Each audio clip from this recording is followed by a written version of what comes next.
My name's Caroline. I'm a journalist. I've got a two-part question here. Does Islam propagate acts of forgiveness? Yes or no? Does Islam propagate acts of forgiveness? Just ask the question, does Islam propagate acts of forgiveness? Of course, yes. And every chapter, every surah of the glorious Quran begins with the formula, Bismillah ar-Rahman ar-Rahim. In the name of Allah, most gracious, most merciful. So why does it... Yes, sister. Second part of the question. And the second part of the question is, why does it Yes, no permit... Why does Islam permit honor killings? Honor killing. Yes. What do you mean by honor killing, sister? Honor killing, the right to avenge your brother's blood in the name of Allah. It might be out of context, but I just need to know if This there's is an the answer question to that- this. If I get you mean honor killing means if someone kills any human being to take revenge. Yes. That's what you mean. Yes, because I've read a few books, and a lot of the times people have said that they are allowed to kill their brother or to kill somebody else because their brother has been killed by another human being. This was also a good question. That if Islam propagates act of forgiveness, why does it permit honor killing? Yes. Why does it permit? That's a very good question. Sister, if you analyze this mention in the Quran, in Surah Baqarah, chapter number 2, verse number 178, the had penalty, the punishment of death, on the basis of qisas. And Allah also says in the Quran, in Surah Maida, chapter number 5, verse number 32, if anyone kills any other human being, whether it be Muslim or non-Muslim, unless it be for murder or for creating mischief in the land, it is as though he has killed the whole of humanity. So as a general rule, if any human being kills any other human being, it is as though he has killed the whole of humanity, except under two circumstances. Unless it is for murder or for creating mischief in the land.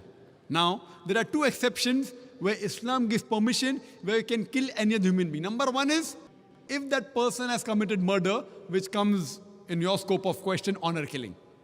Number two is if he is creating fasad, corruption in this land. Again, this is not compulsory.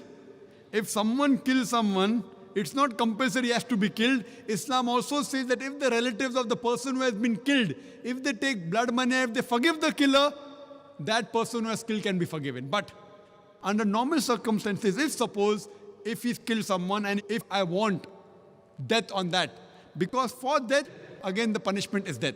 Like as it's mentioned earlier in the early scriptures, even in the Bible, an eye for an eye and a tooth for a tooth, it keeps on continuing.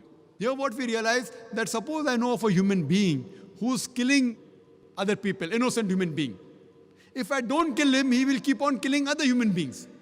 So that law is not only in Islam, it's the law of most of the countries. That if homicide is done, if someone has murdered someone, in many countries, he should be put to death or there's life imprisonment. Even in Islam, that if he's killed someone, if required, he can be killed. But the relatives of the person even can forgive the person, if they want. If they want, they can forgive the murderer. But if they want that he should be put to death, then he'll be put to death. And the second case where a person can be killed is if he's causing corruption in the land. For example, if someone is committing rape.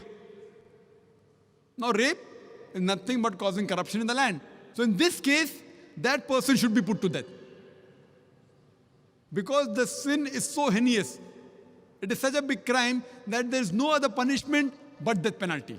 And I've asked this to many non-Muslims, that God forbid, if someone rapes your mother, and if you are made the judge, and if the rapist is brought in front of you, what punishment will you give him? And 100% of the non-Muslims, they told me that we will put him to death. Some went to the extreme of saying we will torture him to death. So why these double standards? You know, in America, which happens to be one of the most advanced countries in the world, according to the FBI statistics, in 1990, every day on average, 1,756 cases of rape took place. According to 1996 statistics, US Department of Justice, every day 2,713 cases of rape took place. 1990, 1,756. 1996, 2,713. Maybe the Americans got more bold. That means every 32 seconds, one rape is taking place in America. We are here in this auditorium for the past about 3 hours. Already more than 300 rapes may have taken place in America. So Islam has a system of hijab, which I mentioned in my talk. That when a man looks at a woman, he should lower the gaze. The woman should follow the Islamic hijab, which I mentioned earlier. After that, if any man commits rape, he gets capital punishment. Even the American law says that 7 years rigorous imprisonment for a rapist, but most of the time he's let free.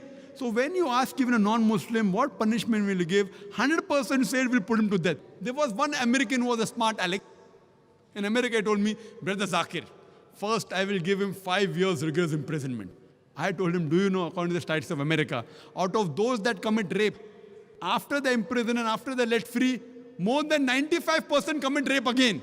So if you want your daughter and your mother to be raped again, you're most welcome. I don't want that.